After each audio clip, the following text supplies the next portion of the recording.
하지만 우리가 관절염과 류마티스 관절염을 헷갈리는 이유는 초기 증상이 매우 유사하기 때문입니다.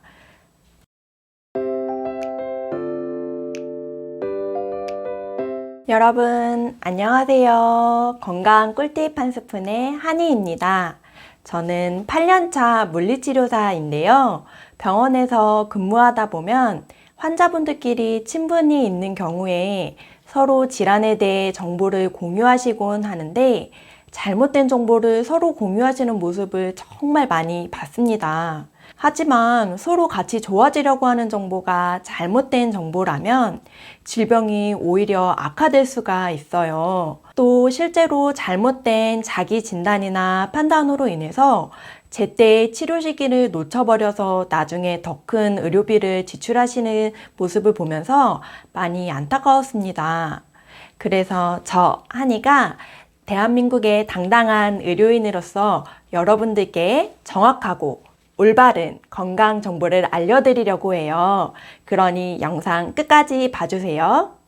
영상 시작하기 전에 이러한 영상을 계속 받아보고 싶으시다면 구독과 좋아요 부탁드립니다. 오늘은 제가 가장 많이 본 질환에 대해 정보를 공유하려고 합니다. 바로 관절염과 류마티스 관절염의 원인과 증상, 그리고 차이점에 대해 자세히 알려드리도록 하겠습니다.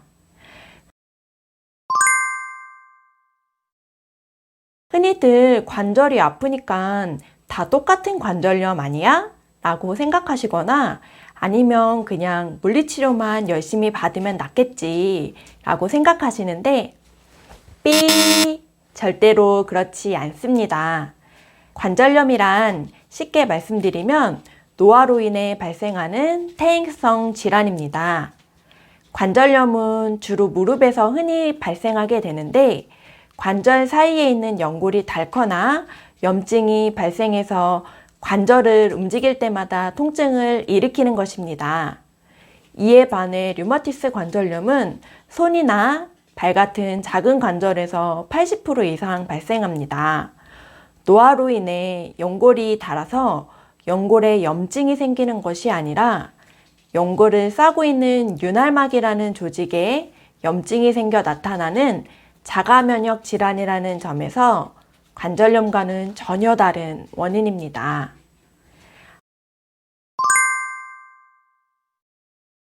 하지만 우리가 관절염과 류마티스 관절염을 헷갈리는 이유는 초기 증상이 매우 유사하기 때문입니다.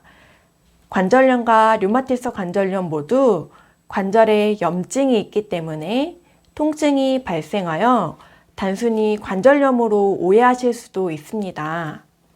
하지만 둘의 가장 두드러진 차이는 류마티스 관절염은 저녁보다는 아침에 특히 더 뻣뻣해서 움직이기가 힘듭니다. 또 관절염과는 달리 무릎보다는 손에서 혹은 발에서 더 빈번하게 발생하게 됩니다. 또 가장 두드러진 특징 중에 하나는 손에 관절염이 있을 경우에는 관절의 변형까지 올 수도 있다는 점입니다. 자, 그럼 마무리 정리를 해보도록 하겠습니다. 관절염은 노화로 인해 발생하는 퇴행성 질환이며 관절을 많이 사용할수록 통증이 심해진다. 반면 류마티스 관절염은 자가 면역 질환이며 주로 아침에 관절이 뻣뻣해지거나 강직이 느껴지고 손이나 발처럼 작은 관절에 자주 발생되어서 관절의 변형까지 일으킬 수 있다로 정리해 볼 수 있겠습니다. 관절염과 류마티스 관절염, 사실 앞에 몇 글자 붙은 차이라 언뜻 다 똑같은 관절염이라고 생각하시고 무심코 지나칠 수 있는데요. 류마티스 관절염의 경우에는 앞서 말씀드린 것처럼 관절의 변형까지 올 수 있는 만큼 초기부터 정확한 정보를 토대로 재활과 치료가 병행되어야만 합니다. 그럼 다음 영상에서는 류마티스 관절염에 대해서 반드시 하지 말아야 할 주의사항에 대해서 알려드릴 테니 다음 영상도 꼭 시청해 주세요. 감사합니다.